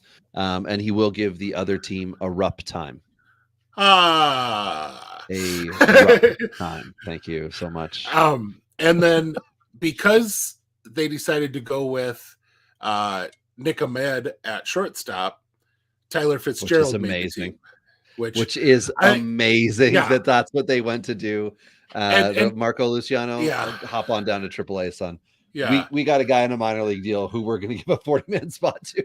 and I honestly think that he was going to get a spot regardless, but it was a matter of, can Luciano be the starter and Ahmed be the bench guy, right? Which would have pushed Fitzgerald down to AAA. But instead, they want Luciano to start wherever he's at. And so if he wasn't going to be the starting shortstop in the bigs, well, now he's in AAA. Nice start for Jung-Hoo Lee, though. Really nice start. Oh, yeah. Beautiful. I don't know that you could ask for better.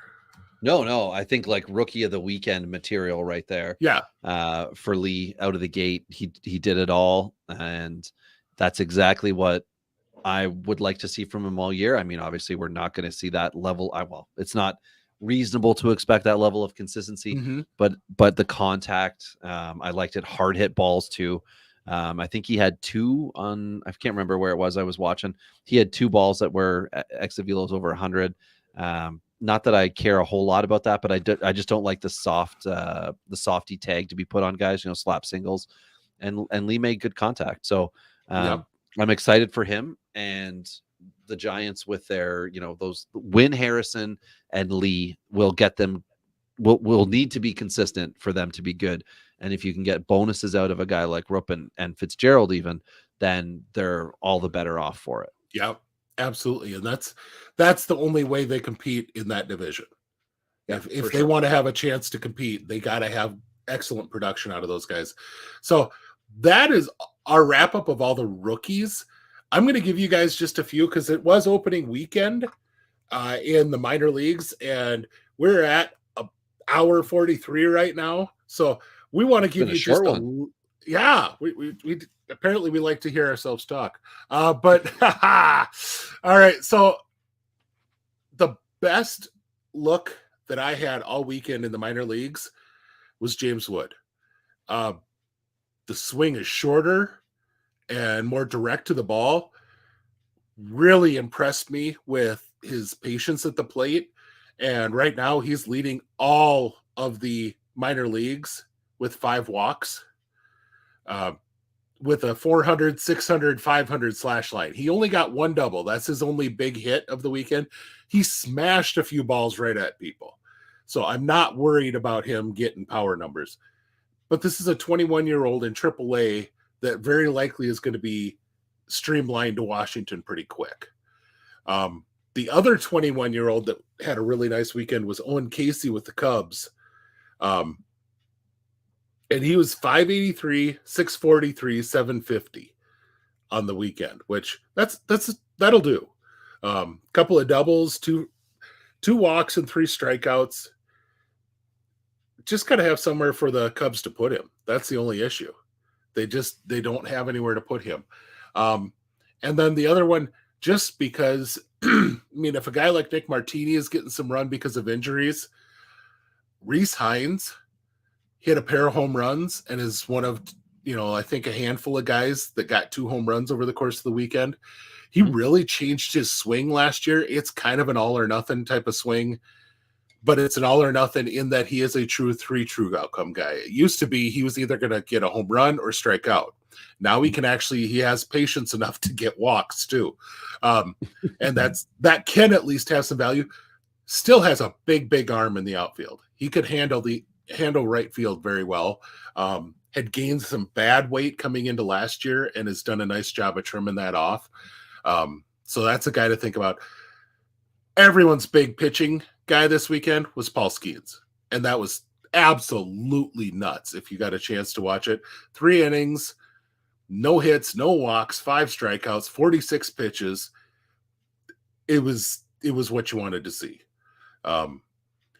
Really, your best guys though in the AAA pitching department were all major leaguers who were either on rehab or guys who've kind of bounced up and down the last couple of years. Quinn Priester had a real nice start. Mm-hmm. He's our minor league leader in strikeouts right now for pitchers, with 9 of them in his start. Nick Lodolo had a nice rehab start, 5 innings, 8 strikeouts. And he's got one more rehab start from what I've been told, Ben, as well, before he'll be back up. So that means that in 1 week, we'll be seeing him switch to the Reds, which will be interesting. Yeah. When he comes back up. I'm curious who goes down. I have a feeling it might be today's starter, I think, which is Andrew Abbott.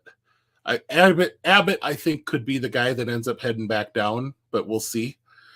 Bryce Elder, once again, along that line of guys who've had some major league time, Bryce Elder had a really nice start. 7 strikeouts and no walks over 6 1/3. Jackson Rutledge was a little bit scattershot when you watch the game, but got the job done. 5 innings, 1 run, 2 walks, and 7 strikeouts. Only 2 walks, but it was a lot worse control than that. And then my boy David Festa, there was a lot of guys who struggled with control in their first start.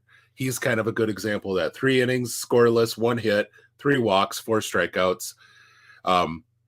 Twins, we'll see what Louis does. We'll see what they think about Bailey Ober. The next guy up, I think, is David Festa. So something to just keep in mind that, he came out, he had a real nice start this weekend.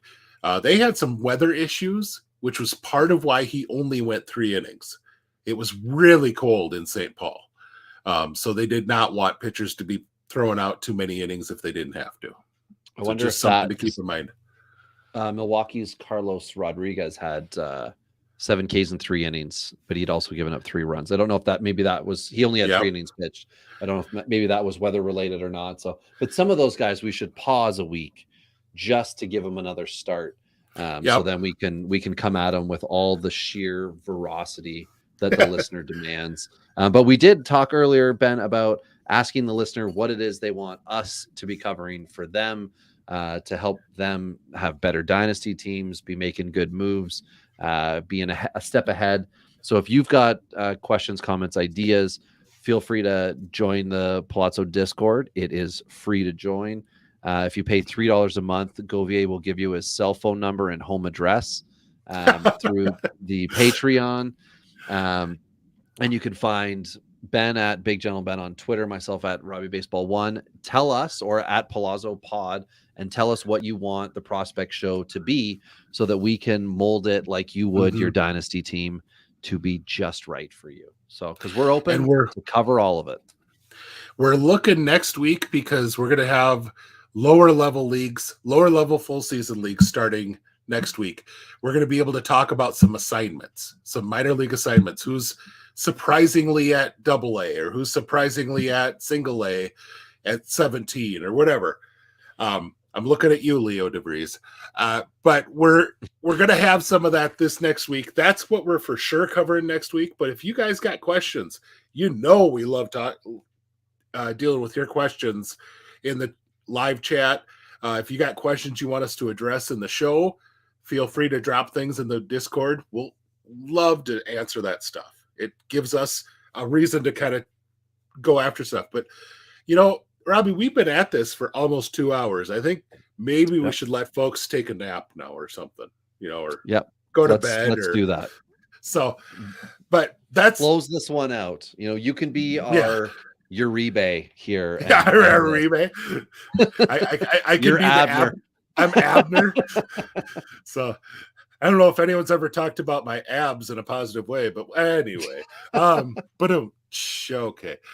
So folks, for Robbie, for myself, I'm Big General Ben Chase. We are part of the Palazzo Podcast family. Like and subscribe on our YouTube channel. Go on to Apple Podcasts, Spotify, wherever you're at, whatever podcatcher you're at, and give us a positive rating. And we will look forward to chatting more with you on the minor league season as it keeps going on, starting next week. But for that, we are out.